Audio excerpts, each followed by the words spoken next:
compromisso com as pessoas que chegaram no horário, né?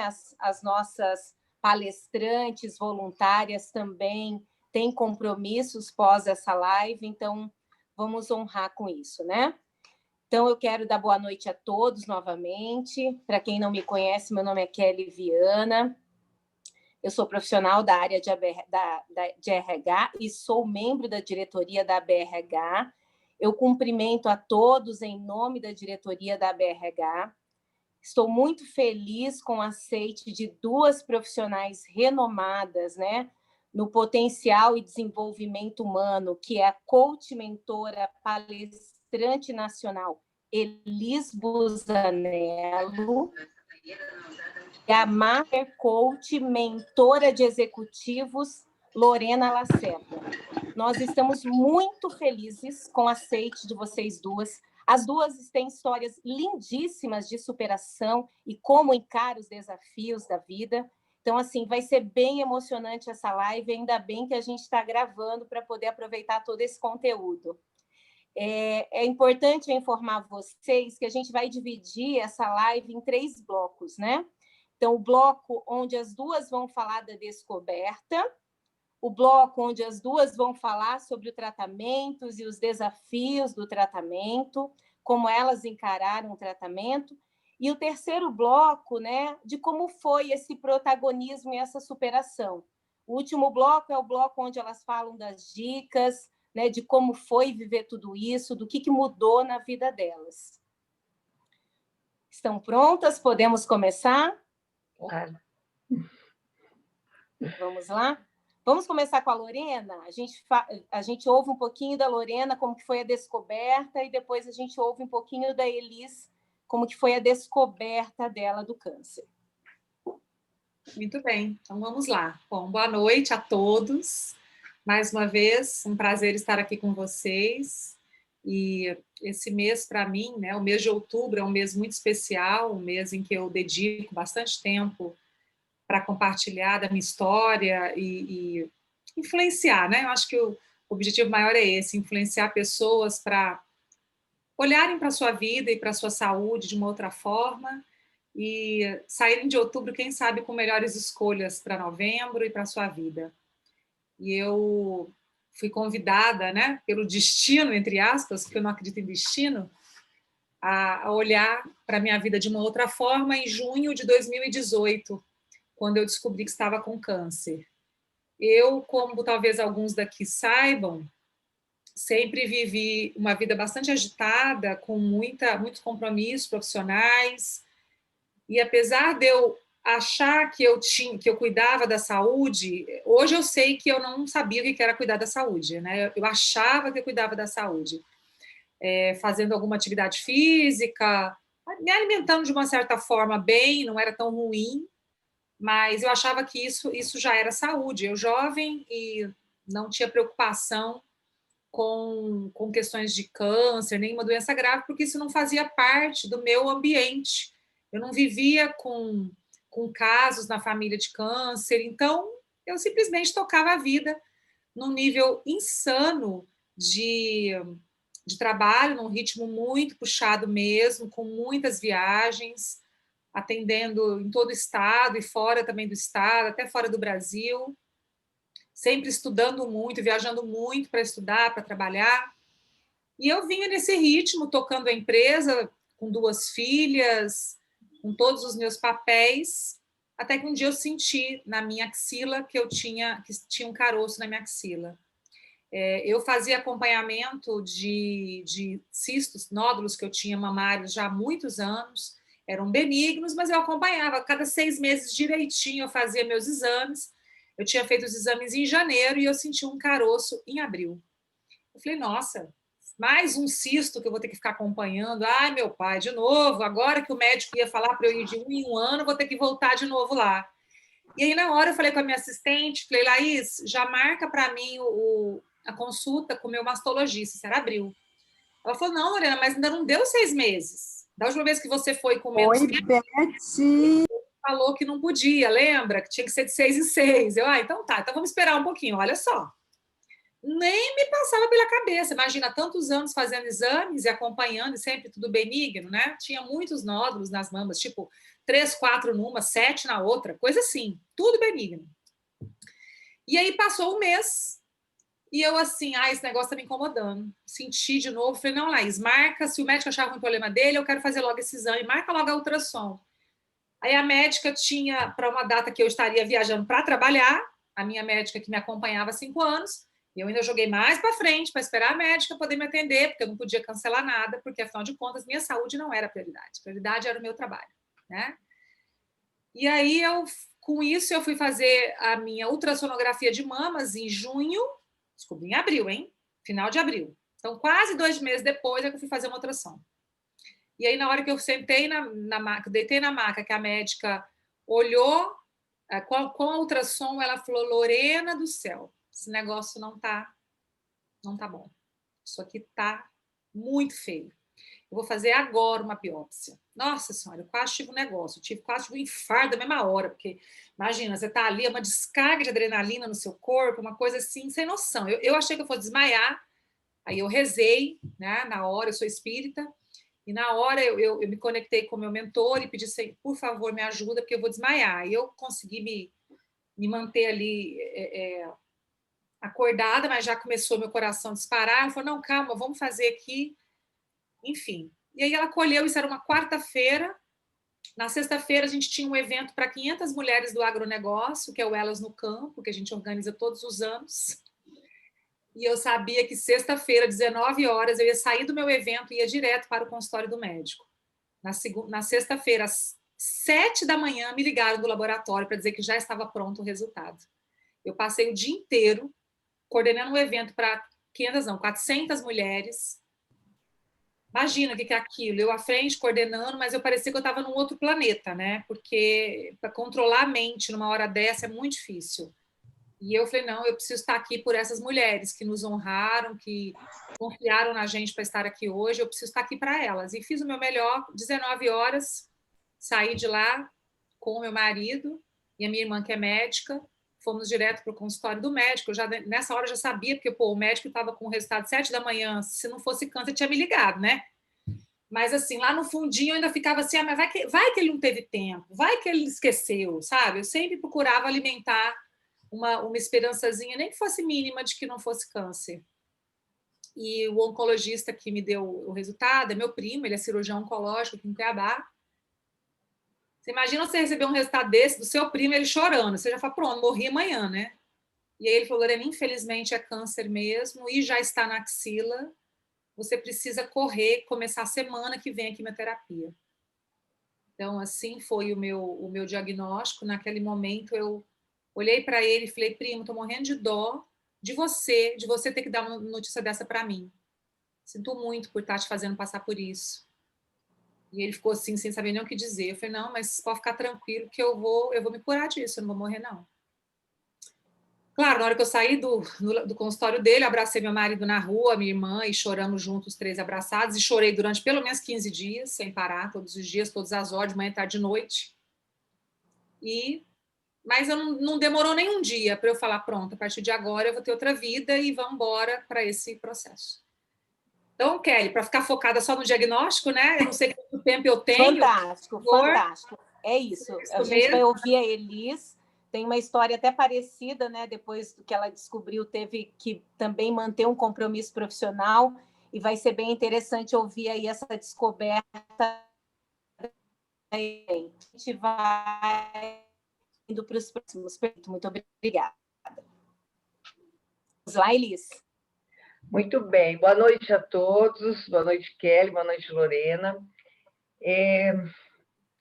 Essa sensação que a Lorena traz do medo, da esperança, é muito parecida. Eu imagino que as pessoas que estão nos ouvindo, que acompanharam algum familiar nessa apreensão, é muito parecida. Nós somos todos seres humanos, né? Então, imagino que a gente não difere nisto, né? Também minha história é parecida com a da Lorena, assim, muito agitada, trabalhando muito. Entretanto, no ano anterior, em 2007, o meu processo foi em 2008, de mamas.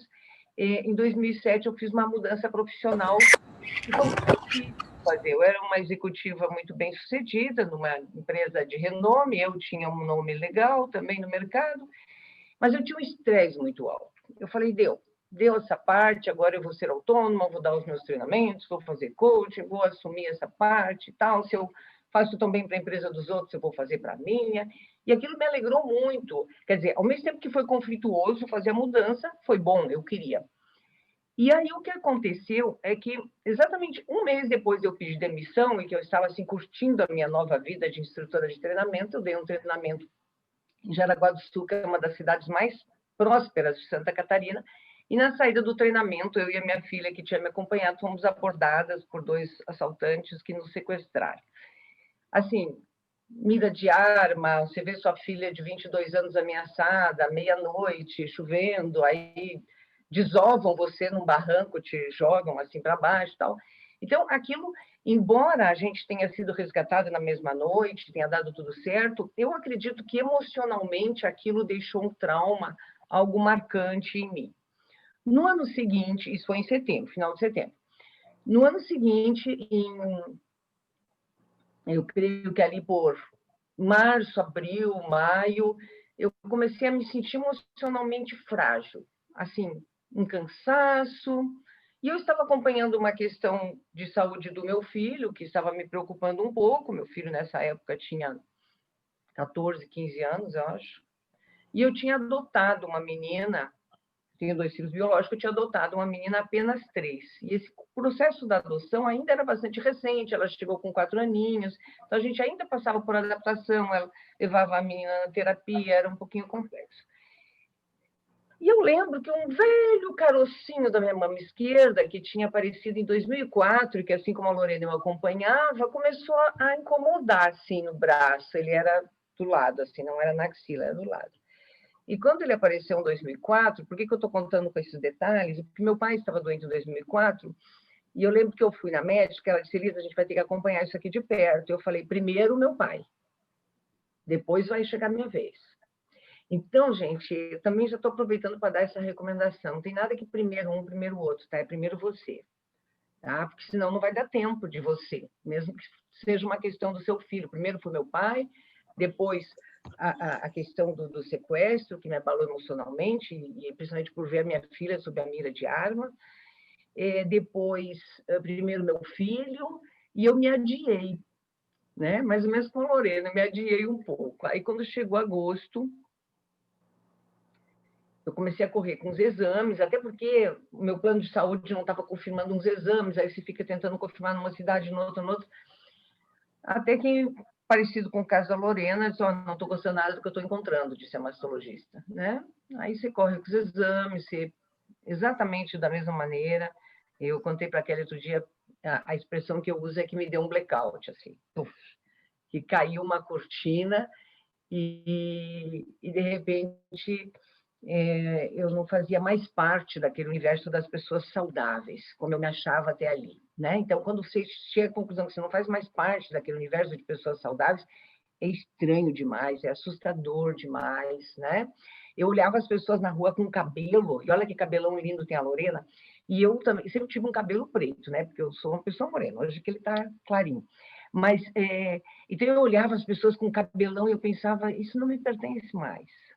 E pode parecer apego, gente, mas é que é tão confuso, é uma quantidade tão grande de informações. O meu marido, hoje eu sou divorciada, mas meu ex-marido chorava muito e dizia, Elisa, não pode morrer. Eu dizia, eu não vou morrer, para de falar isso. Mas ele estava com muito medo, enfim. Eu precisei, o diagnóstico foi mastectomia radical da mama esquerda, esvaziamento da axila. Bom, eu recebi o diagnóstico às 9 horas da noite, e o médico começou a dar detalhes sobre o tratamento e eu não conseguia respirar dentro da sala dele. Eu falei, doutor, fala com meu marido, porque eu preciso sair daqui, eu não consigo ficar dentro dessa sala. Então, a primeira coisa que acontece com a maioria das pessoas é a negação, né? A gente quer negar que aquilo está acontecendo. Aí eu saí da sala, liguei para a minha ginecologista e para a minha irmã. E a minha ginecologista disse, eu estou contigo. Passa no meu prédio agora e deixa todos os teus exames que eu já vou começar a tomar providências. Aquilo me deu um alento, mas a ligação da ginecologista foi a segunda, a primeira foi com a minha irmã. E eu disse, minha irmã, o resultado foi o pior possível. Hoje eu sei que não foi o pior possível, gente. A gente dramatiza, a gente aumenta um pouco. É grave, sim, é grave.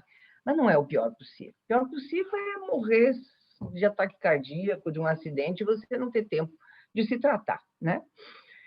Então, a minha irmã disse uma coisa que me sacudiu. Ela falou assim, então agora pratica o que tu ensina. Porque eu dava cursos de programação neurolinguística, reprogramação mental, e ela veio assim com tudo e disse, agora pratica o que tu ensina. E aquilo foi muito importante para mim. Aquele acordar, aquela sacudida. Então, eu fui para casa com todo o medo, com toda a preocupação, com tudo que é pertinente. No dia seguinte, às 7 horas da manhã, eu tinha que dar um treinamento para 120 pessoas, um treinamento de vendas. Então, eu tinha que levantar, e como a Lorena, eu tinha que honrar essas pessoas que estavam lá me aguardando, e não adiantava eu ter dormido mal, não adiantava eu estar com medo. Saí do treinamento e fui direto para a Associação de Apoio aos Pacientes com Câncer, que chama Amor Próprio, em Itajaí, pedi ajuda, e quando eu cheguei lá, eu disse, eu quero saber o que vai acontecer comigo, como que vai ser. Aí eu ouvi a terceira frase que fez muito sentido na minha vida. Ela disse, como que vai ser? Não sei, diz a pessoa da associação. Cada mulher com sua história. Você vai fazer a sua, você vai dar conta. Então, foi uma terceira frase, uma terceira mulher, uma terceira pessoa que depositou confiança em mim. E aquilo me jogou para cima. Eu falei, vamos em frente. Tem muita vida pela frente, né? Estamos aqui, deu certo. Que bom ouvir vocês, né? Por que a gente dividiu em blocos, né? Porque a gente tende a falar muito da superação, muito das dicas, e realmente o impacto, né? O impacto de como você recebe a notícia é igual para todos, né?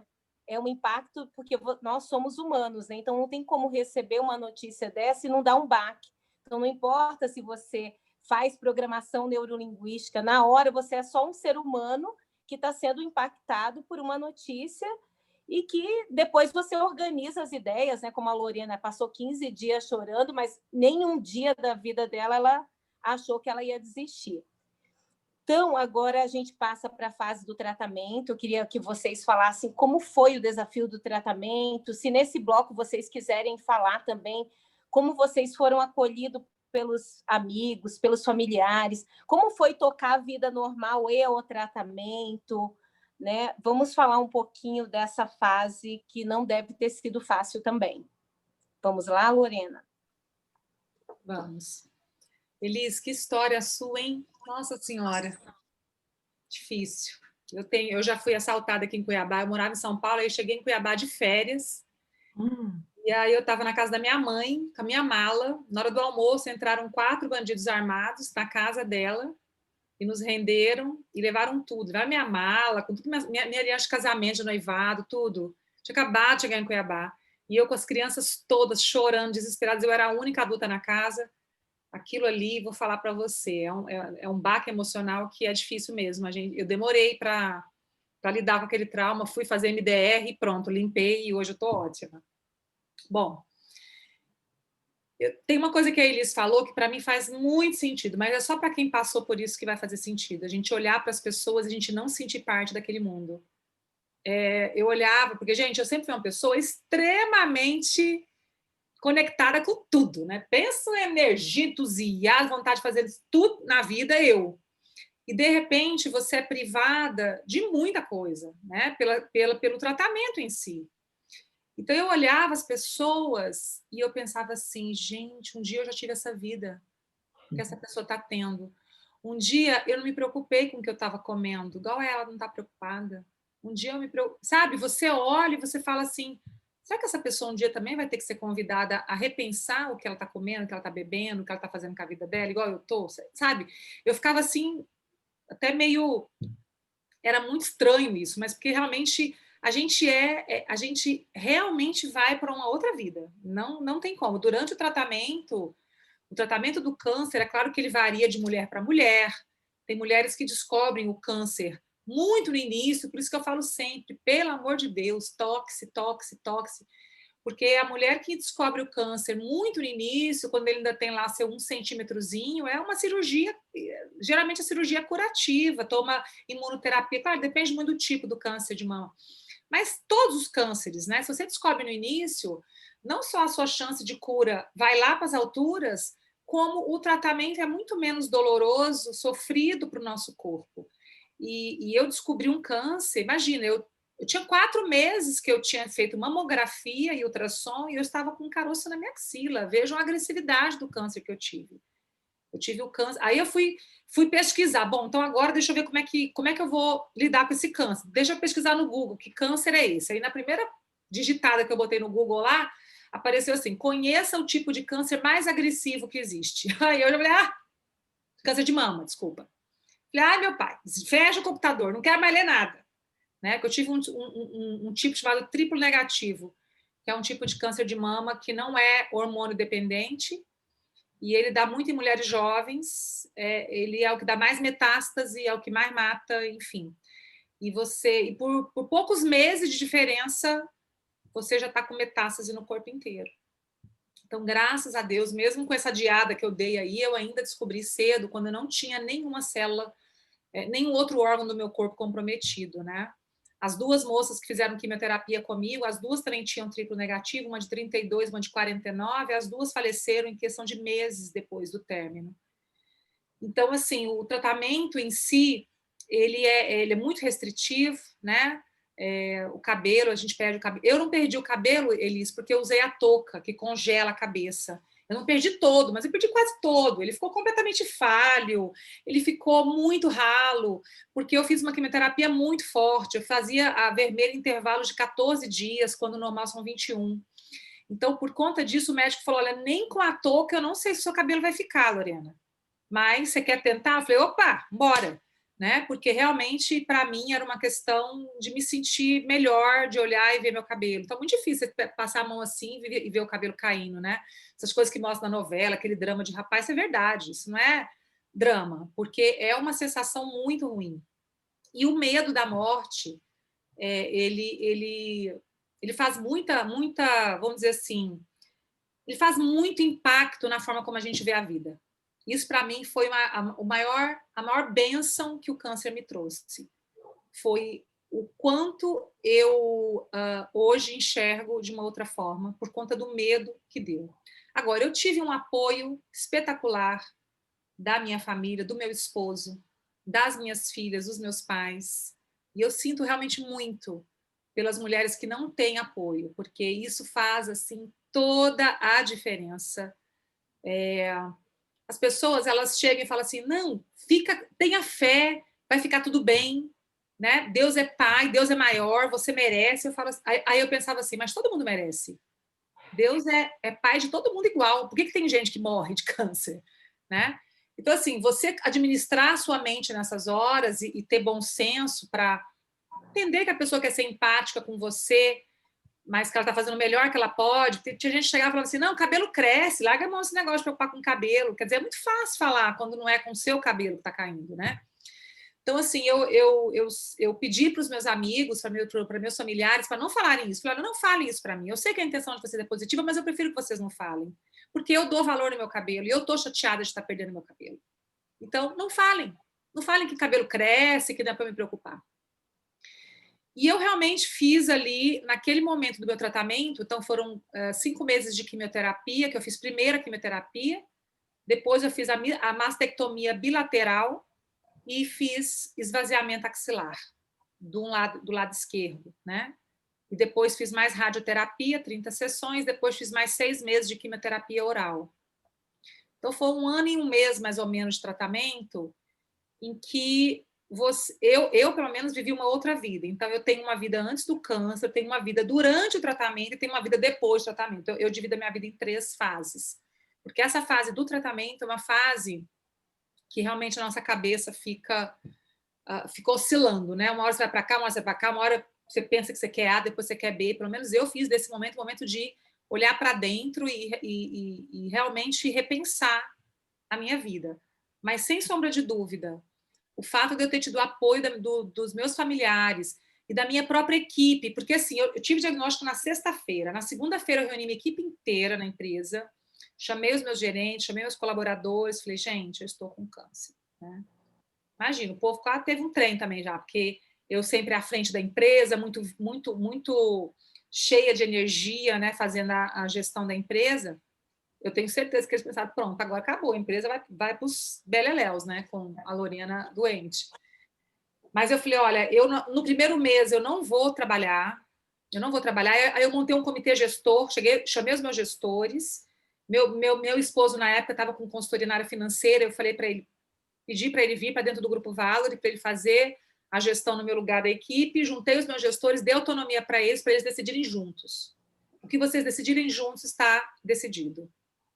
Então, foi uma cogestão que eles fizeram com algum apoio do meu esposo. E falei o seguinte, notícia ruim eu não quero saber de cliente que reclamou, de processo que não deu certo, de venda que não fez, não quero saber de nada, eu quero só saber boa notícia. Se eu tiver boa notícia, me conta. Notícia for ruim, não conta para mim, não. Conta para Mário, e Mário está proibido de me contar. Foi assim. Né? Eles davam risada, mas eu falei, mas é sério, eu não quero saber, não quero nem saber. Porque se essa empresa fechar amanhã ou não, nesse momento, tanto faz para mim, o que eu quero é viver. E eles foram de um amor, a minha equipe foi de uma união, de um amor, de um apoio a mim, que eu vou falar para vocês. É emocionante o que eu experimentei nesse período com eles. Eu redescobri o meu papel como líder da minha equipe, redescobri o ambiente organizacional que eu entendi que eu precisava criar, que era um ambiente mais equilibrado, porque eu sempre fui muito focada em resultados, né? Achava que eu era focada em pessoas, não era. E isso foi um baita de um feedback da vida para mim, para me ajudar a reequilibrar. Então, foi assim que eu lidei com o tratamento, né? Com muita mudança de hábitos. Não sei se você vai falar agora ou depois, Kelly, mas muita mudança de hábitos. Bacana. Pode falar agora, Lorena, porque eu acho que essa fase do tratamento, com certeza, tem alguns tratamentos paralelos, né, que vocês acabam adquirindo junto, que é a alimentação. Queria que você falasse um pouco disso, porque você ficou expert nisso também, né? Olha, gente, eu realmente fiz disso eu fui estudar. A primeira coisa que eu fiz foi tomar a decisão de que eu estaria à frente do meu tratamento. Por mais que eu teria um médico, que eu escolheria um médico que faria o meu tratamento, eu não ia deixar a minha vida nas mãos dele, não, que eu ia atrás. Então, eu fui estudar, ler estudos internacionais sobre o tipo de câncer que eu tinha, depois que eu tinha tido aquele feedback do Google, eu falei, chega de Google, vamos para a parte científica. E eu fui estudar mesmo, pesquisa científica sobre os estágios, sobre as possibilidades de tratamento. Eu evitava toda a linha. Quando eu via estatística de sobrevida, eu nem queria ler aquela linha, porque eu não queria saber. Eu falava assim, se tiver 10% de chance de vida, é nesse lado que eu estou. Então, não tem problema para mim. Se tiver 1%, é nesse lado que eu estou. Então, não tem problema. Eu não preciso saber. Porque eu vou estar do lado que vai sair disso. Então, eu não quero saber para não me assustar, para não ficar preocupada de pensar que 90% das mulheres que descobrem câncer localmente avançado, triplo negativo, morrem. Eu não quero saber. Eu quero saber que eu vou viver. Então, eu foquei em estudar, em entender e compreender o que era aquela doença, e eu entendi que aquela era uma doença do meu corpo, que não foi azar, que não foi loteria, que não tinha nada a ver com genética, eu fiz todos os testes genéticos, e que eu realmente adoeci o meu corpo, de tanto estresse. E que eu precisava curar o meu corpo. O tratamento iria me ajudar a curar o meu corpo. O tratamento com quimioterapia, cirurgia, radioterapia iria me ajudar, mas o que iria realmente curar o meu corpo era a mudança de vida que eu faria. E aí, gente, eu criei um plano mesmo, de Excel, bem do meu jeito, né? Detalhadamente, de tudo que eu iria mudar na minha vida. Começando pela minha alimentação. Durante a minha quimioterapia, eu virei vegana mesmo. Aliás, vegana que não quer, até sem leite, né? Sem laticínios e sem carne. Sem nada, até sem ovo, né? Não, então não virei vegana, não. Virei vegetariana, porque eu comia ovo. Quase vegana, né? Mas, assim, eu cortei totalmente os laticínios, porque eu sempre fui intolerante à proteína do leite. Uhum. Mas eu não resistia a um cappuccino. E o povo ainda faz questão de tirar foto do cappuccino e botar no story do Instagram, quero matar, né? Essas pessoas. Hoje em dia eu tomo cappuccino de leite de amêndoas. Mas na época eu tomava, ficava com azia, imagina que eu ia perder aquele prazer, gratificação imediata total, né? Que é como a gente infelizmente vive em relação à alimentação. Então eu mudei cortei carne vermelha, cortei todos os laticínios, açúcar, cortei completamente. Eu era viciada num docinho, mas tirei tudo, né? E só no orgânico, só realmente alimentos que nutriam o meu corpo. Tomava aqueles sucos matinais com beterraba, cenoura, couve, gengibre, cúrcuma. Fiz da minha alimentação realmente a alimentação mais saudável que pode existir na face da Terra. Fui atrás de suplementação, fui atrás de médicos especialistas, né, em suplementação, em ortomolecular. Fui fazer ozonioterapia, reiki, yoga. Bom, meditação eu fazia muito eventual, de lá para cá eu comecei a fazer todos os dias, 2 vezes por dia, nunca mais parei. Fui usar vários atributos, Os óleos essenciais entrou nessa fase? Com certeza. Ou depois? Não, os óleos entraram um pouco depois, né? Eu não conheci os óleos, eu fui conhecer com a minha ortomolecular já no final da minha radioterapia, mas já tem mais de ano que eu estou usando os óleos essenciais. E aí eu também comecei a fazer atividade física, eu já fazia atividade física antes, mas eu garanti que a atividade física era todo dia. Eu ia para a quimioterapia e fazia 20 minutos de caminhada. As mulheres, Lorena, como é que você dá conta? A gente fica morta. Eu falo, porque eu estou fazendo. Então, assim, eu acho que o conjunto de descansar muito, porque eu descansei muito, me alimentar super bem, fazer atividade física todos os dias, nem que fosse uma caminhada de 20 minutos, e meditar, me ajudou a ter muita qualidade de vida durante o tratamento. Enquanto a maioria das pessoas relatava muito mal-estar, muita fraqueza, dor no corpo, formigamento de mãos e pés, eu não tive praticamente nada. Eu ficava levemente mareada. Levemente mareada. Na quimioterapia vermelha, eu tomei os remédios Vonal e tal, para não vomitar. Na branca, eu não tomei nada. De tanto que eu estava bem. Né? Então, para mim, o fato de eu ter limpado, desintoxicado meu corpo estava intoxicado de estresse, de toxinas, né? Conjunto de alimentação errada, estresse demais, muita preocupação, ansiedade, culpa, porque eu, mãe, viajando, então eu ficava assim, ai meu Deus, eu não estou lá. Agora eu estava com as filhas, ai meu Deus, eu não estou no cliente, aquela coisa, está com culpa lá ou com culpa aqui. Então, sempre sentindo culpa, sentindo que eu estava devendo alguma coisa para alguém, impotência diante de muita coisa que eu precisava resolver e não conseguia. Então, os sentimentos presentes eram esses, era impotência, era culpa, ansiedade. Então, eu intoxiquei o meu corpo dessas emoções e a alimentação também não ajudava. Né? E o sono, que eu quase não dormia.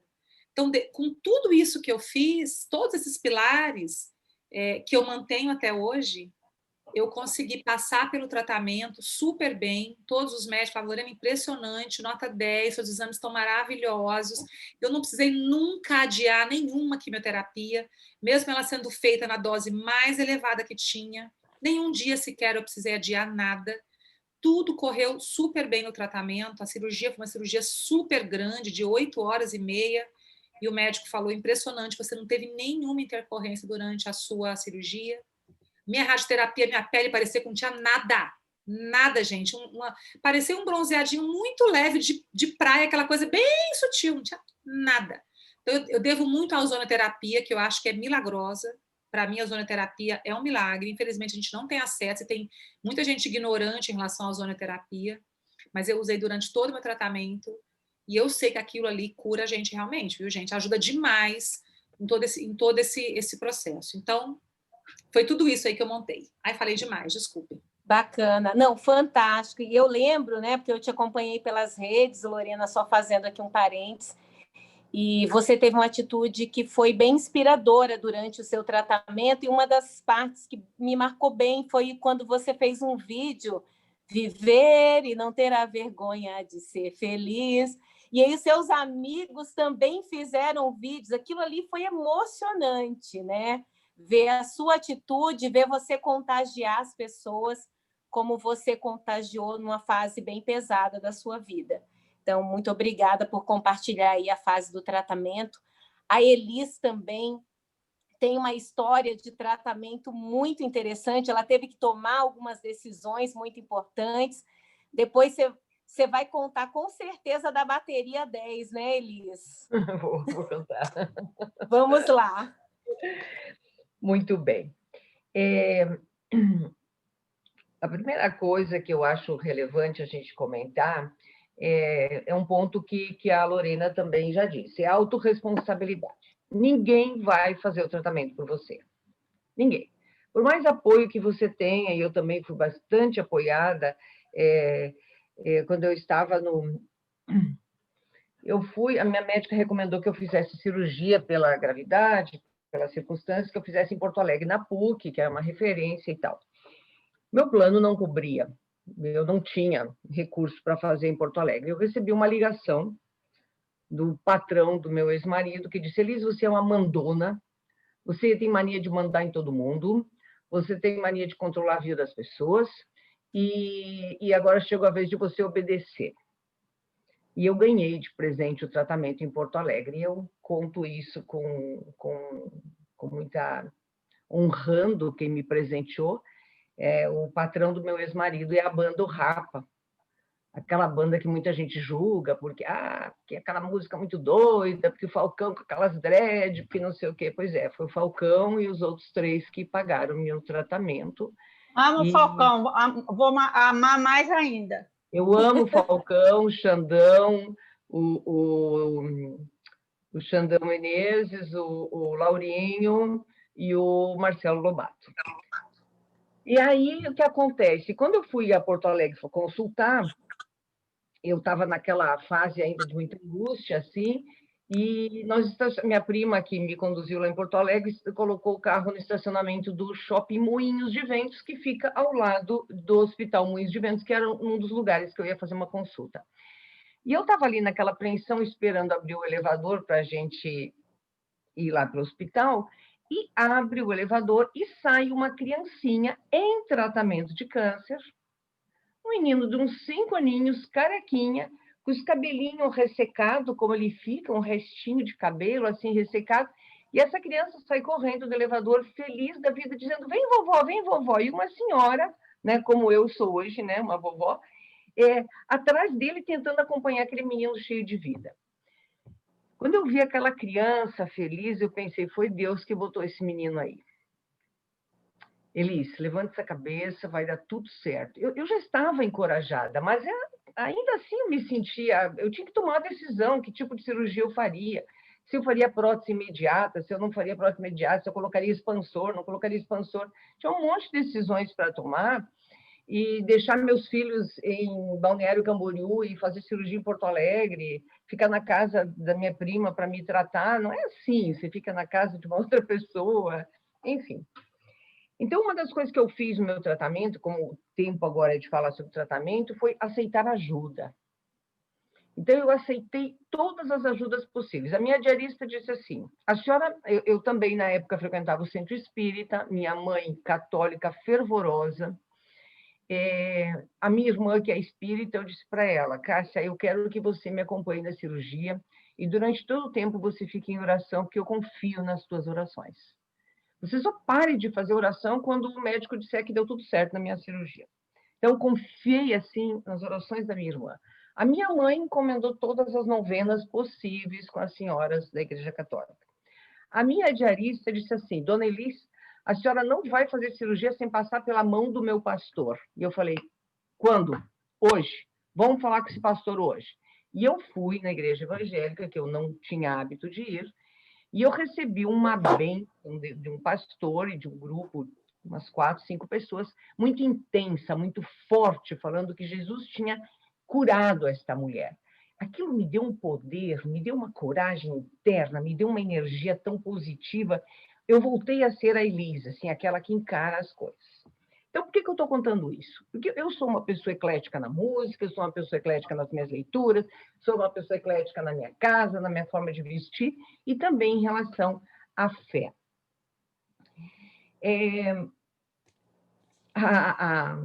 A nossa querida Kelly quer que eu conte uma parte do tratamento, é que é assim, né? A gente chega lá naquela sala de quimioterapia, tem aquele monte de gente assim, né? Sentada naquelas poltronas fazendo a quimioterapia. E eu resolvi que eu seria uma das pessoas mais leves ali, possível ali na sala de quimioterapia. Então, quando a quimio estava terminando, ou um soro, alguma coisa, a gente ficava reclamando: a minha está terminando, a minha está terminando e tal. E aí eu dizia: isso aqui está parecendo espeto corrido, porque eram umas 20, 30 pessoas gritando: a minha está terminando. Eu falei: isso está parecendo a gente numa churrascaria. Então, a gente brincava e tal. E também processos de fé, todos que vocês puderem imaginar, processos terapêuticos, autocura, auto-hipnose, tudo que eu podia conversar comigo, e eu fiz muito artesanato.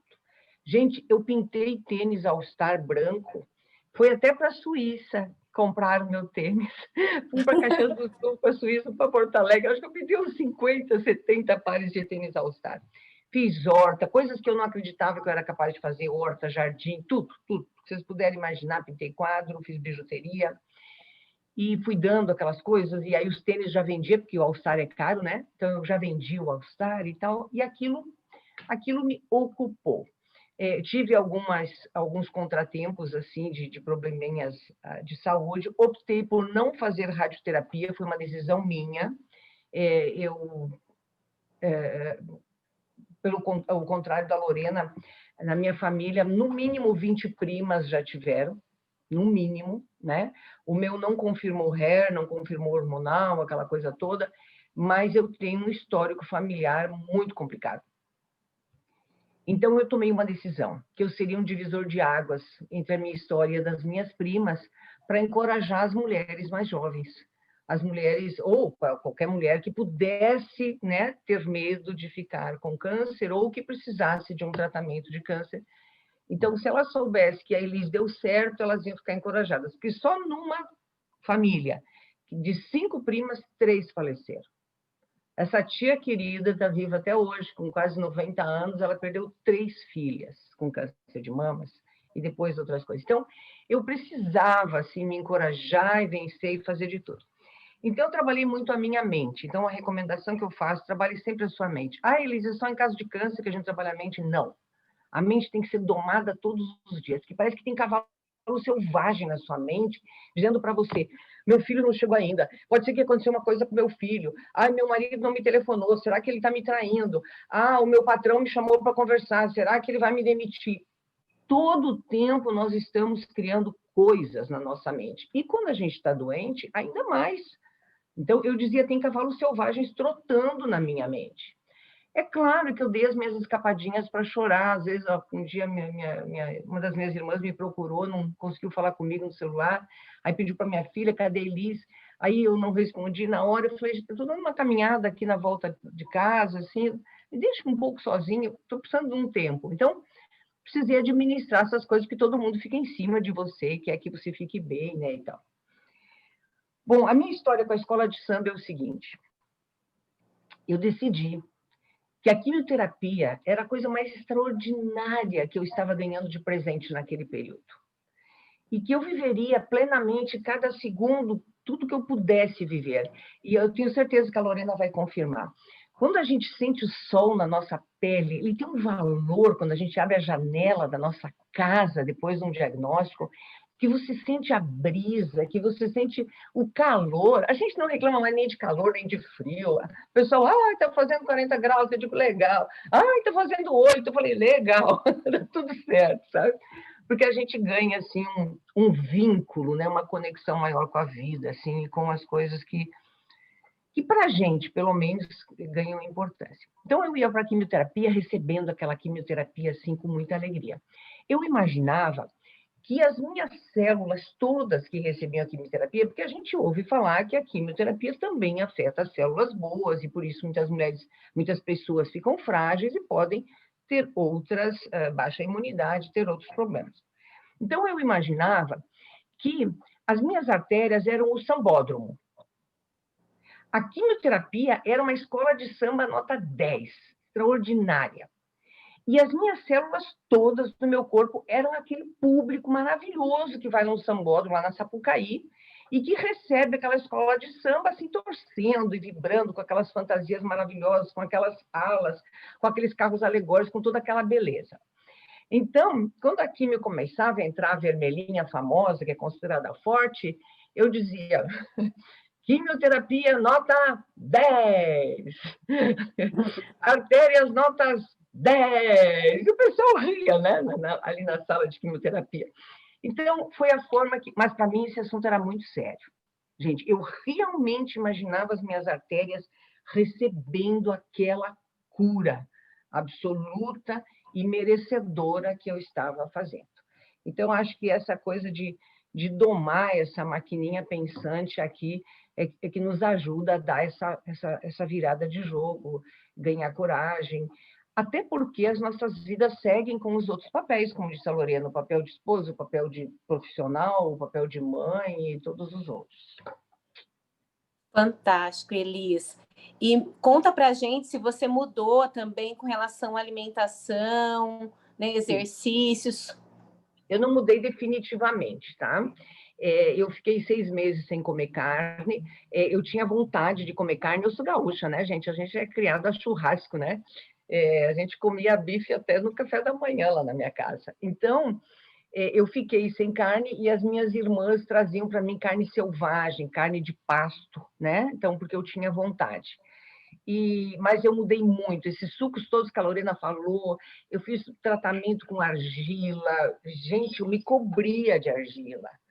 Que me recomendavam, eu fazia, tá tudo certo, né? Então, mudei muito a minha alimentação. Confesso que a atividade física é o meu desafio pessoal, tá? Minha preguiça pessoal é a atividade física, então, ainda é um hábito. Aliás, amanhã de manhã, vocês vão estar, estou avisando aqui em primeira mão, nem meus filhos sabem, amanhã de manhã, 9h30 da manhã, tem um personal chegando na minha casa para eu dar a volta nesse negócio aí e começar de uma vez por todas com a ajuda de um personal. Eu moro na frente da praia, ou seja, poxa, posso caminhar ali e tal, então não tem por que eu adiar e ficar com essa desculpa que eu tenho que ler, que eu tenho que cuidar dos meus netos, que eu tenho que fazer palestra, tudo isso é desculpa, tá? A gente pode fazer tudo. Então, eu mudei bastante, sim, mudei bastante, reduzi cervejinha, reduzi vinho, tomo por prazer, mas tomo muito pouquinho, quando tomo é para curtir mesmo, e muita verdura, muitos legumes. 80%, né, do tratamento do meu prato era de comida crua. Eu fiz uma leitura, né, e tal, que dizia 80% do seu prato precisa ser de comida crua. Então, eram grãos crus, né, e cereais e frutas, né? E açúcar, até hoje eu nunca mais tomei açúcar no café, enfim. É importante a gente se cuidar, realmente faz toda a diferença. Eu vou perguntar, antes de ir para o próximo bloco, para cada uma de vocês, o que vocês permaneceram, né, dessa rotina que mudou. Por exemplo, as duas falaram que não comeram carne vermelha durante o tratamento, né? E hoje, né, como que ficou, né, toda a rigidez que vocês tiveram de mudança de vida com relação ao tratamento? O que vocês fazem, né, que vocês faziam naquela época? O que continuou? Depois eles. Tá. Bom, eu vivo hoje com a regra dos 80-20, lei de Pareto. Então, eu fiz a seguinte conta: quantas refeições tem na semana? Né? Tem. Porque assim, eu conto lá: café da manhã, lanche da manhã, almoço, lanche da tarde e jantar. Né? Então, são essas 5 refeições por dia. E aí, 5 vezes 7, 80%. Então, enfim, eu fui fazendo as contas, tirei as 2 refeições do meio da manhã e do meio da tarde, que é só uma castanhinha, alguma coisa que eu como, deixei 3 vezes 7, 21, 20% eu posso ser mais flexível. Então, são 4... não, desculpa, 90-10. Eu comecei pensando no Pareto, mas falei, não, o Pareto é só nas férias. O restante é 90-10. Então, eu me libero 2 refeições por semana. Geralmente é a sexta-noite, que a gente faz vinhos e queijos aqui em casa. Meu marido é português, a gente ama. Ele ama vinho, eu amo também, mas ele ama mais que tudo nesse mundo, né? Mais que eu, inclusive, ele ama o vinho. E os queijos que a gente ama. Eu sou mineira, imagina, igual a Elis gosta de carne, eu gosto de queijo, né? Então, foi muito difícil para mim. Eu ficar sem queijo durante um ano foi um caos da minha vida. Mas experimentei queijo de tudo quanto é tipo, queijo de castanha, queijo, nada presta, né? Mas, enfim. Então, na sexta-feira à noite e no sábado à noite. Sábado à noite, às vezes, eu como uma pizza, mas mesmo quando eu estou saindo do meu padrão, eu não faço como antes. Eu não como 3, 4 pedaços de pizza. Eu como um pedaço de pizza e como uma salada para complementar. Ou no dia de queijos, eu como primeiro uma saladinha, depois eu vou para o queijo. Então, assim, o resto todo eu mantive. Eu voltei a comer carne vermelha, eu como 1 vez por semana carne vermelha, mas também carne de pasto, como eles falou, carne, né, que for de gado criado de uma outra maneira. Os frango que eu como também é frango da Corin. Eu procuro sempre comprar os alimentos o mais natural possível e me alimentar dessa forma. E o restante todo eu mantive. Então, eu mantive a atividade física. Eu emagreci na época algo em torno de uns 12, 13 quilos, né? E mantive esse peso, nunca mais engordei, não como açúcar, de maneira nenhuma, açúcar branco. Eventualmente, se eu faço uma sobremesa, eu posso até usar um xilitol. Hoje eu fiz agora para o jantar uma sobremesa que minha filha pediu, é um sorvete delicioso. Vai manga, vai maracujá, vai banana congelada, leite de amêndoas e leite de coco em pó. Uma delícia, não tem açúcar, mas o açúcar da banana e da manga deixa delicioso o sorvete. Então, gente, eu aprendi a cozinhar. Hoje eu sou uma cozinheira saudável, né? Fiz um monte de curso, comprei um monte de livro e hoje eu sei um monte de receitas saborosas. Eu oriento a minha funcionária, eu faço à noite, faço final de semana. Então, para mim, hoje, realmente, cuidar da minha saúde, ter bem-estar, é a minha prioridade. E eu, ao longo da minha quimioterapia, à medida que eu fui entendendo como é que o meu corpo reagia, eu fui trabalhando. Então, no segundo mês, eu já voltei a trabalhar, mas eu trabalhava tipo 8 horas por semana, 2 tardes, as tardes mais longe da quimioterapia, eu atendia meus clientes de coaching, de mentoria, mas sempre combinando com eles. Eles falaram que queriam continuar comigo, mesmo sabendo que eu estava naquela condição, porque a princípio eu falei, olha, se vocês quiserem, a gente cancela agora, devolvo para vocês tudo que vocês pagaram, do que vocês já fizeram, para vocês recomeçarem com outro coach que eu possa indicar o processo do início. Não, de maneira nenhuma, queremos seguir com você e a gente vai esperando, no dia que você conseguir, você nos atende. Fiquei meio assim, agora vou ou não vou, né? Porque eu não achei certo com eles, mas eles insistiram muito e eram 5 clientes, então eu toquei. E depois eu fui devagarinho, né? Mas assim, hoje em dia eu trabalho meio período.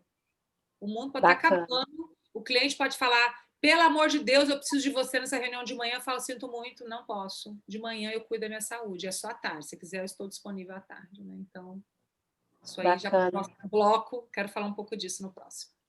Beleza. Só para a gente ir para o próximo bloco, Elis, o que você continuou fazendo, né, para a sua saúde, né, com os aprendizados que você teve do tratamento? Eu lembro também que você falou que teve clientes que, como alguns clientes te trataram e como outros clientes te trataram. Então, antes de ir para o próximo bloco, queria que você falasse um pouquinho da sua saúde, o que você Minha principal mudança é de essa como aqui, 2 clientes te trataram. Minha principal mudança é essa aqui. Tá? Essa é a melhor bebida do mundo e a prioridade na minha casa. Então, na época, eu fui comprar um filtro Europa. Hoje, a gente compra uma água boa e eu estimulo as pessoas a tomar água. Então, a minha grande mudança é essa aqui, porque eu trabalhava tanto que eu não tinha tempo nem de parar para tomar água. E como eu nunca tive problema de sudorese, eu achava que era uma grande vantagem eu ser uma pessoa que não usa desodorante, porque eu não preciso de desodorante. Mas, na verdade, eu nem água tinha no corpo, né? Além de ter a questão que... Então, era uma coisa, assim, equivocada minha achar que, porque eu não tinha sudorese, eu também não precisava de água. Por quê? Porque eu estava ocupada trabalhando e achando que a vida era aquela coisa toda, aquele turbilhão, né, de coisas para fazer. Eu como bem, como pouco, mas como bem. Como de tudo, cortei açúcar do café e açúcar eu não adoço coisas, mas a gente tem um pudim que a minha irmã faz, eu como um pedaço de pudim, eu faço a melhor torta de bolacha que existe, então eu como minha torta de bolacha, eu como pãozinho de manhã, eu só reduzi manteiga, eu procuro um requeijão light e tal, mas eu como de tudo menos. De tudo menos, né? Até porque eu tenho um problema de tireoide, então eu tenho que dar uma olhada nesse aspecto. Minha tireoide, ela é hipo, né? Aquela tireoide que engorda, então eu tenho que dar uma segurada aí nessa situação, porque... mas eu não tenho esse cuidado extremo, eu resolvi curtir a vida, inclusive no paladar. Bacana. Sobre cliente... Então, assim como teve cliente que disse assim, olha, Elis, a gente vai seguir te pagando quantos meses precisar para você voltar saudável e continuar nos apoiando, e pagou mesmo não tendo nem contrato, mensalmente, a empresa fez isso. Teve cliente que me pediu R$ 300 de volta, porque fez a conta lá e eu tinha feito a menos o equivalente a R$ 300. Então, você vai viver todo tipo de situação. Tem gente que te olha com piedade, os velhinhos no supermercado sorriem com um olhar de compaixão, as pessoas jovens como você te olham assim como quem diz, nossa, longe de mim passar por isso que essa mulher está passando. Então, você vai viver de tudo, as pessoas, ainda existe um estigma, né, de que o câncer é uma sentença de morte, não é, tá? O câncer é uma oportunidade de mudança. Bacana. Gente, fantástico até agora, viu? Estou bem feliz, né, em poder estar aqui com vocês. Então, agora a gente vai para o último bloco, onde vocês vão falar de protagonismo e superação, né? Como vocês fizeram a virada de chave, quais foram as lições mais valiosas que vocês aprenderam, né, com a doença, e como que vocês seguem a vida agora. Vamos lá, Lorena? Vamos. Eles também tem problema de tireoide, né? O tratamento me deixou com hipotireoidismo. Então, tem que tomar todos os cuidados.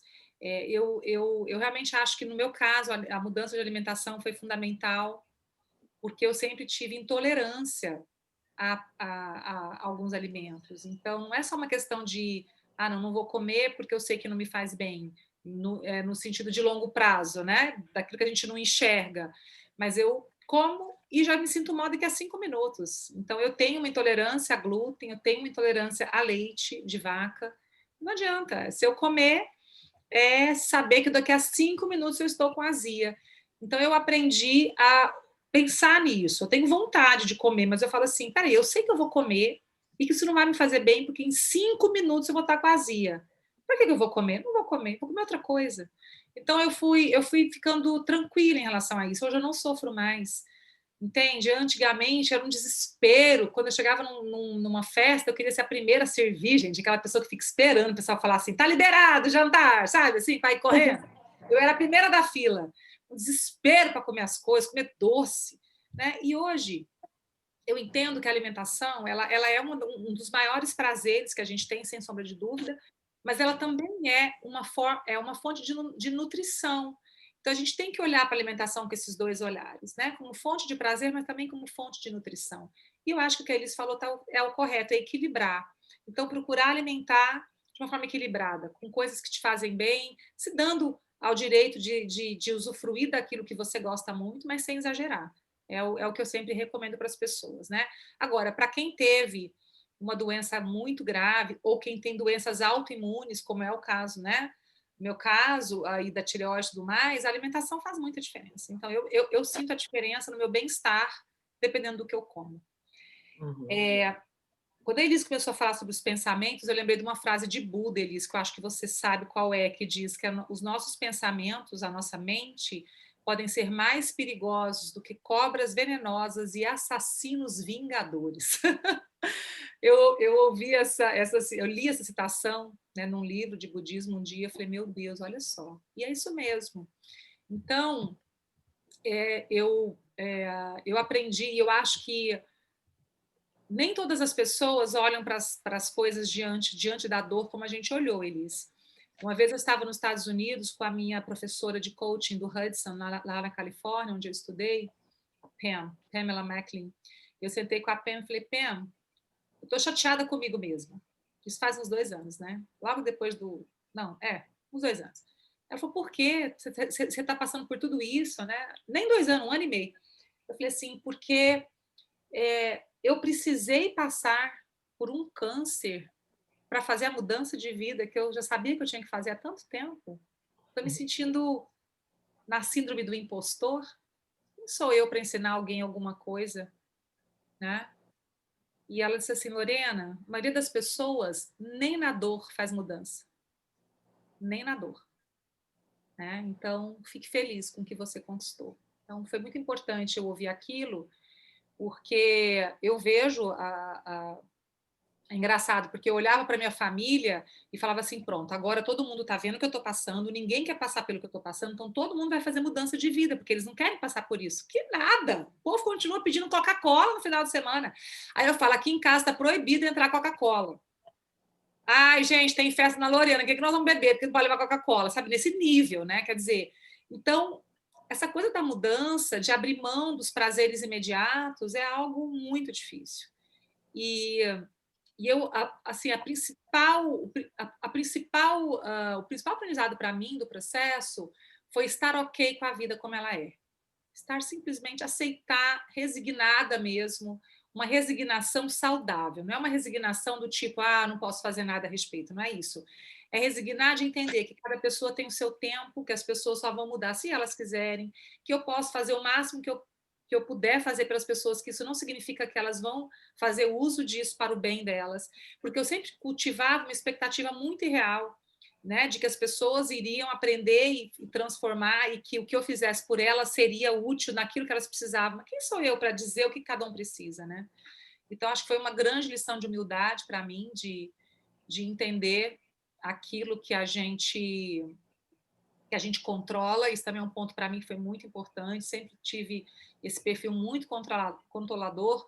O câncer foi o primeiro passo para eu sair desse modelo, porque a gente não controla nada, a gente não sabe o que vai acontecer, as reações do nosso corpo. E a pandemia foi o segundo, né? Porque vamos combinar, hein? Para a gente aprender a viver sem controlar as coisas, igual essa pandemia, tá difícil achar outra oportunidade. Então, para mim, o maior aprendizado mesmo foi olhar para a vida e entendendo que eu não controlo, que está tudo bem as coisas como elas são, que se eu estou vivendo aquilo é porque tem um aprendizado naquilo. E eu, sim, agradeço todos os dias. Gente, eu não levanto da minha cama e eu não durmo sem agradecer. E tem dia que eu fico assim 15 minutos agradecendo. Agradeço pelos meus pés que me permitem andar, pelos meus joelhos que me permitem caminhar. Eu vou subindo no meu corpo, fazendo escaneamento do meu corpo, até chegar aqui na minha cabeça, agradecendo a Deus por cada órgão, por toda a minha saúde. Depois eu vou para os meus filhos, para o meu esposo, para meus pais, para a minha equipe, para os meus clientes, para a minha cidade, para o meu estado, para o meu planeta. Então, assim, eu hoje sou uma pessoa extremamente grata e que está o tempo todo, vamos dizer assim, conectada consigo mesma, né? Hoje eu tive uma situação chata, mas que na mesma hora, eu fico tão feliz de saber disso, né? Que esse processo eu amadureci. Na mesma hora, o primeiro pensamento que me veio foi assim: tá tudo bem, vai ficar tudo bem. É só uma dificuldade, como outras que eu já vivi. Não é nada demais. Perto do que eu vivi no câncer, não é nada. Isso aí é coisa à toa que eu vou lidar e tá tudo bem. Então, eu vejo que essas grandes dores que a gente passa, elas são bênçãos. É claro que ninguém quer aprender na dor. Mas quando você sente a dor na sua carne, é diferente. É diferente de tudo que você já ouviu, de tudo que você viu. Porque a gente realmente é muito apegado à vida, né? Então, a gente não quer morrer, a gente quer continuar vivendo. Então, eu, pelo menos, senti que para mim, eu reconfigurei o meu senso de prioridade assim para sempre, né? Eu, em primeiro lugar mesmo, não sinto culpa por isso e eu vivo cada dia com alegria, prestando atenção nas emoções que eu tenho, buscando compartilhar dessa experiência com mais pessoas, para ter certeza que quando eu sair dessa experiência de vida, eu realmente fui contributiva para muita gente enxergar a vida de outra forma. É para isso que serviu o câncer para mim. Um grande presente que eu ganhei, principalmente porque eu estou viva. Fantástico. E tem uma fala sua que eu coloco isso para a minha vida, eu vivo a vida e acredito nisso também, que é: se você não aprender com alguma situação que você está passando na vida, ela vai voltar de alguma outra forma. Então, se você não aprender com um erro seu, ele vai voltar novamente, até realmente você aprender. Então, todas as adversidades, todos os obstáculos vêm para a gente aprender, né? Eu encaro a vida dessa forma, e na outra live você falou disso, né? Se a gente se recusa a aprender, de alguma outra forma, volta até você aprender. Então, é mais simples, né, quando a gente enxerga que a gente não tem o controle e que a gente vai encarar todos os obstáculos como um aprendizado, né, e não como algo ruim. E tem um ponto, Kelly, que é vamos dizer assim, é o desafio desse modelo mental, que é você compreender realmente qual é a lição que você precisa passar, né? Porque não necessariamente vai acontecer a mesma coisa, pelo contrário. Isso. Né? E aí você conseguir identificar em cada situação que você vive qual é o aspecto da sua vida, da sua essência que você precisa transformar. Isso exige muito autoconhecimento, muita observação. Eu procurei muita ajuda, eu faço terapia de 15 em 15 dias. Me considero uma pessoa extremamente madura, né? Claro que eu tenho 1 milhão de coisas para aprender, mas se eu comparar com a média, a minha capacidade de compreensão sobre mim, sobre o outro, ela é uma compreensão alta e mesmo assim eu estou em terapia a cada 15 dias. E eu digo para as pessoas, todos nós precisamos de ajuda, todos, sem exceção, com problema aparente ou não. E eu hoje realmente sou uma pessoa sedenta por fazer de cada dia da minha vida um dia de mais aprendizado, de mais crescimento, e procuro ajuda, porque é ótimo ter alguém junto comigo, me ajudando, refletindo aquilo que eu não consigo enxergar, me ajudando a aprofundar. E é exatamente isso que você falou. Muito bem lembrado. Fantástico, fantástico. Elis, nós temos 6 passos, né? Que você coloca aí como a virada. Mas eu vou começar por outro lugar, mas eu vou procurar ser bem prática. Eu cheguei a uma conclusão: câncer é doença das pessoas sugadas. Esse foi um dos meus aprendizados. E outro dia eu compartilhei isso com um psiquiatra que tem mais de 40 anos de experiência, o Dr. Gervásio Araújo, e ele me disse que faz todo sentido isso. Ele é um dos palestrantes do Palco Rosa. Só que eu vou dizer o seguinte: é uma doença das pessoas sugadas, mas não porque os outros sugam, mas porque você se deixa sugar. Então, uma das coisas que eu aprendi é me posicionar e dizer não. Tá? Dizer não. Eu descobri, por exemplo, que eu estava tão cansada, que talvez eu tenha adoecido para descansar. Quando eu ia fazer a última quimioterapia, na tarde anterior eu estava tirando um cochilo, aí eu acordei, me sentei na cama, assim, e lembrei, amanhã vai ser a última quimioterapia. Ai, que chato, está terminando. Quando eu tive esse pensamento, eu falei, o que é isso, Elis? Como assim? Tu tá achando chato que está terminando? Então, faz uma reflexão sobre isso. O que tá bom? Aí a minha voz interna falou, tá bom descansar. Então, eu estava fazendo artesanato, eu estava cuidando da minha casa, eu estava cuidando da minha alimentação, e na verdade, eu estava descansando de toda aquela loucura que eu vivia até ali, né? Então, ninguém tem culpa, ninguém me sugou, eu é que me deixei sugar, eu é que me deixei absorver por todas as questões profissionais e pessoais que eu tomava para mim como eu sendo a pessoa mais recomendada para resolver tudo. Então, hoje, por exemplo, um dos meus aprendizados é chegar e dar limites para as pessoas, né? Eu tenho um modelo familiar diferente, eu sou uma italiana, uma Madonna, então eu vivo numa casa grande com filhos, netos, genro, e compartilhamos uma mesa diariamente cheia de gente, né? No café da manhã, no almoço, no jantar, aquela loucura. E eu gosto disso, mas eu preciso dar limites. Eu estou aqui no meu escritório e eu fechei as portas e disse, agora eu quero o silêncio das 3 crianças, porque eu vou fazer uma live. E eles tratam de cuidar para me presentear com esse silêncio que eu preciso. Quando eu me aborreço, eu não digo assim, Kelly, você me chateou. Eu digo, Kelly, quando você age assim, eu me sinto de tal maneira. Então, eu sempre digo como eu me sinto em relação ao que acontece, porque a responsabilidade de me sentir triste, com raiva, qualquer emoção que seja, é minha. A responsabilidade é minha. A Kelly vai agir do jeito que ela quiser, minha filha vai agir do jeito que ele quiser, meu genro vai agir. E a minha responsabilidade pela minha tristeza, pela minha raiva, pela minha frustração, é toda minha. Então, outra coisa que eu comecei a dar um trote aqui nesses cavalos selvagens é para eles pararem de me culpar. Então, eu parei de me culpar por ter turbinado a minha vida com aquela vida intensa de trabalho, porque eu continuo trabalhando muito, porque eu amo trabalhar. Eu fico turbinada de energia quando eu trabalho.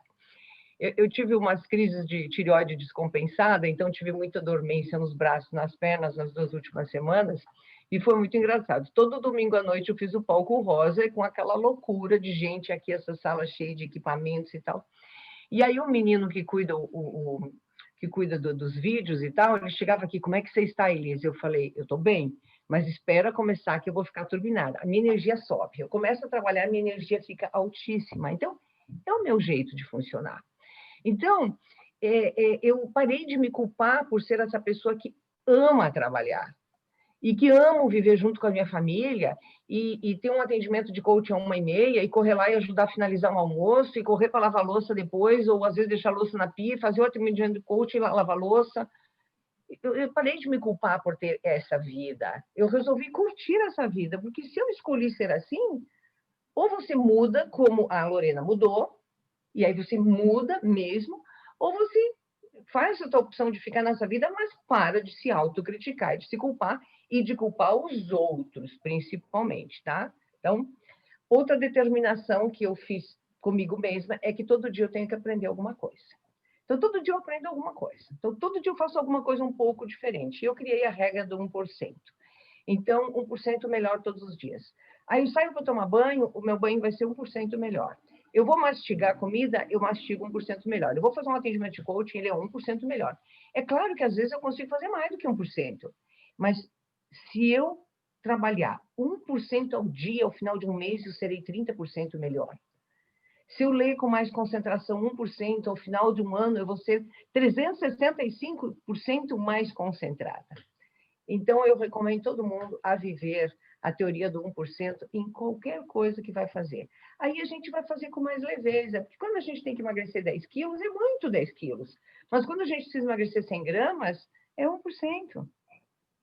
É pouquinho, é mais fácil, é mais maleável. Então, a regra do 1% está lá no meu Instagram. E os 6 passos que a Kelly me cobrou é o seguinte, que a Lorena disse, aceitação, a vida é como é. Tá?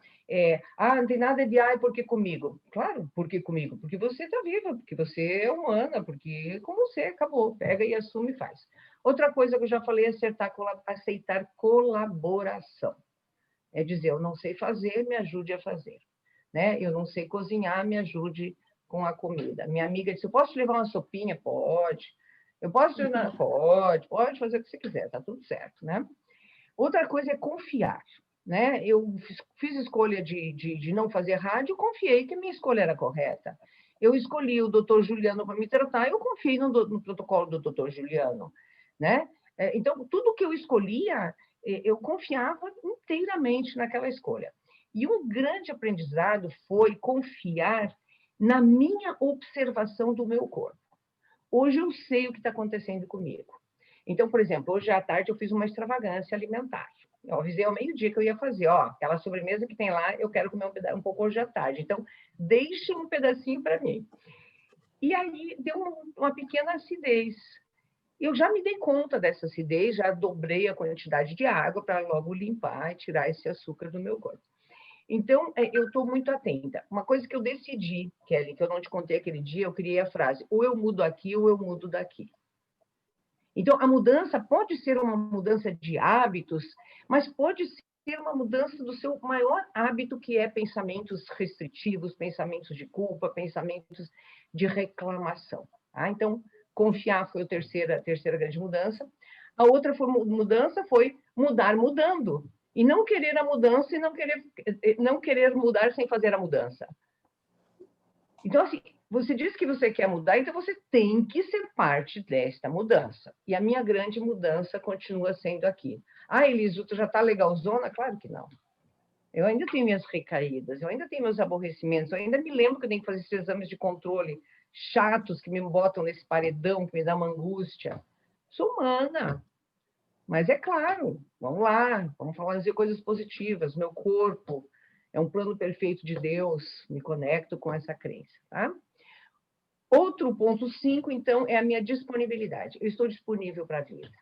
Eu estou disponível para as experiências, eu estou disponível para fazer sucesso, eu estou disponível para ser feliz, eu estou disponível para conhecer a Kelly, eu estou disponível para ser apresentada para vocês pelo Dairon, que saiu aqui de Santa Catarina fazer essa jornada tão grande. Eu estou disponível. E como eu estou disponível, as coisas acontecem, né? E aí eu lido com as dificuldades e com as facilidades disso. E o 6º ponto dos 6 que a Kelly me cobrou é a conexão com Deus. Gente, eu creio. Eu não tenho uma única religião, mas eu creio, é papo reto com o cara. Ó, seguinte, ó, tô fraca, não tá rolando, tá? Como eu não sei rezar, só queria mostrar meu olhar, e mostro o meu olhar, tô sem palavras, estou fraca, daí ele me dá uns toques, me dá um sinal, põe meu pai para falar comigo, Elis, toma as rédeas da tua vida, meu pai que já é falecido há quase 20 anos, e aí eu digo, pai, é verdade, o senhor diria isso para mim, toma as rédeas da tua vida, valeu. Então, o tempo todo, gente, porque o que eu acredito profundamente foi a frase que direcionou o período do meu tratamento. O que somos é um presente de Deus. O que nos tornamos é o nosso presente para Ele. O que somos é um presente de Deus. O que nos tornamos é o nosso presente para Ele. É isso, Kelly. Fantástico. Gente, eu estou muito, muito emocionada. Nós da BRH estamos muito felizes, né, com o aceite de vocês duas profissionais do desenvolvimento humano. Essa live, para mim, foi completa, né, porque a gente conseguiu extrair das duas conhecimentos preciosíssimos. Eu não sei se vai dar tempo, eu não sei se o pessoal quer fazer perguntas, mas a gente já está quase assim no horário que eu me comprometi, né, com as palestrantes, porque elas têm uma rotina de vida, então o sono faz parte, então a gente não pode prolongar muito aí a nossa live. Vocês querem fazer alguma pergunta específica para cada uma para a gente encerrar? Ou a gente encerra?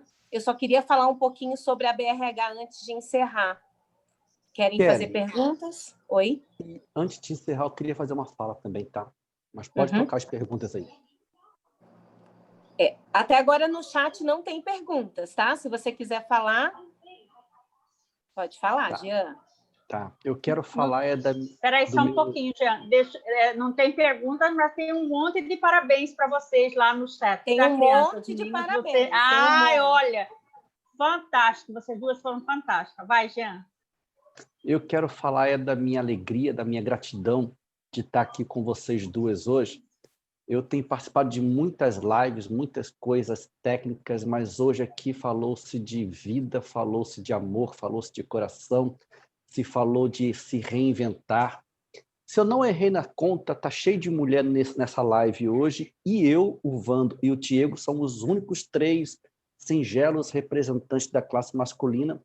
E me sinto feliz, me sinto agraciado de ter ouvido você, Lorena, de ter ouvido você, Elis. Aliás, Elis, eu vou lhe pedir uma gentileza, tá? A tua irmã te deu um conselho que alcançou o meu coração profundamente. Pratique tudo que você sabe, tudo que você ensina. Isso me tocou muito. Então, agradeço a sua irmã, que eu não conheço, pelo conselho que ela te deu e que chegou até mim. E, Kelly, eu estou maravilhado com a mediadora espetacular que você é. Você engrandeceu esse evento com seus blocos, com as suas perguntas. Acho que você ligou para as duas e conversou horas e horas e horas, porque você sabia da vida das duas. Então, meus parabéns a você. Lorena, um beijo no seu coração, sou seu fã. Elis, acabei de lhe conhecer, estou apaixonada por você e pela sua irmã também. E parabéns, Kelly, agora é com vocês. Obrigada. Nossa, o Jean traduziu assim o sentimento de todos nós da diretoria da BRH. A gente não aprendeu sobre câncer, a gente aprendeu sobre protagonismo, sobre superação, né? Vocês falaram muito mais sobre, né? O Outubro Rosa, né? A gente fala muito sobre Outubro Rosa e agora eu quero fechar falando assim, a gente fala sobre Outubro Rosa, a gente pede para as pessoas se vestirem de rosa. E muitas dessas pessoas que falam sobre o Outubro Rosa, que se vestem de rosa, elas não fazem o autoexame, elas não fazem o tratamento. A Elis tem história sobre isso, a Lorena tem história sobre isso, de pessoas que elas conheceram, e aí eu acompanhei a live de uma, acompanhei a live de outra, de pessoas que estão falando sobre o câncer e elas não se tocam, elas não vão ao médico, elas pedem para o médico esperar o tratamento delas. Então, eu acho que esse é um recado para todos nós na live. Então, mais do que pedir voz vistosa, peça para as pessoas e para as pessoas se elas fizeram o exame, se elas se tocaram, se elas fizeram o autoexame. Tá? Então, eu quero agradecer de coração. Quero só dar um recado rápido, né? Nós somos da diretoria da ABRH, né? Quem faz parte, né? Quem se associa à ABRH tem acesso ilimitado à ABRH digital. Tem 21% na inscrição do CONAR, que é o maior congresso de RH do país, tá? Tem acesso a 50%, né, de desconto dos eventos da ABRH e outros parceiros. Gente, além do network, a ABRH existe para vocês. Então, a gente espera que vocês façam, sim, a adesão, que vocês se juntem ao grupo, tá? O acesso de pessoa física é apenas R$ 350. O Diego pode colocar aí no chat, né, o telefone para entrar em contato. Estudantes, é apenas R$ 175.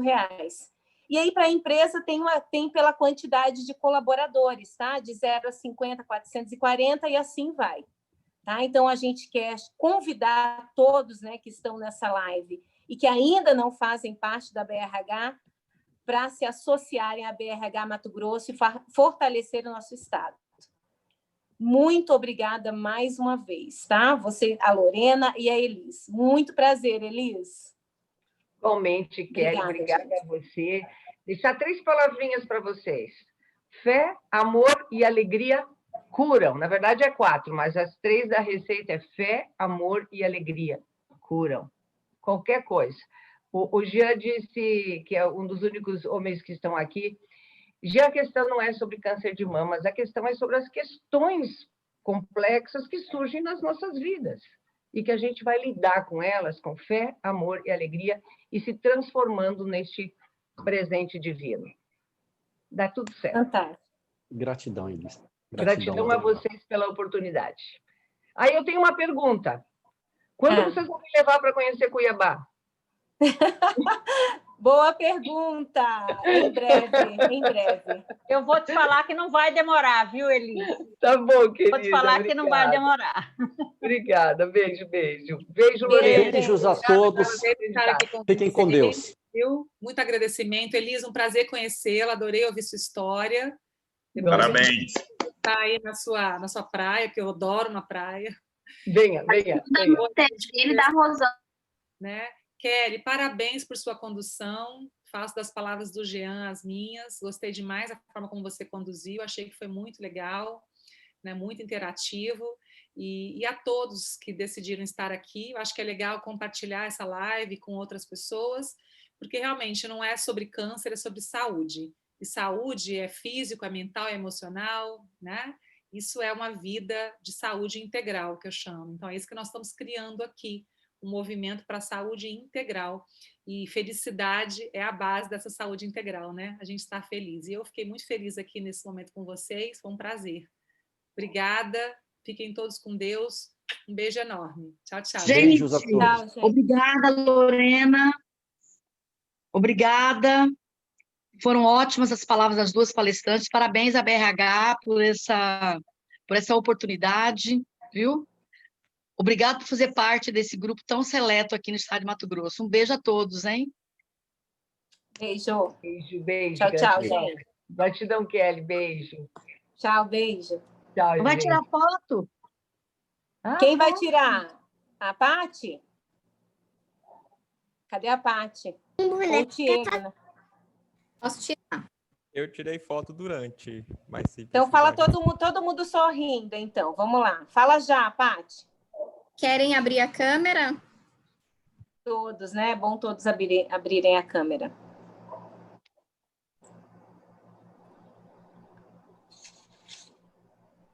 Fala já, tá? Faz igual em 1900 antigamente, que falava já para tirar foto, porque senão queimava o filme, tá? Ou a foto queimava, né? A Dá gente tem tempo que do pagar onça, mais. hein?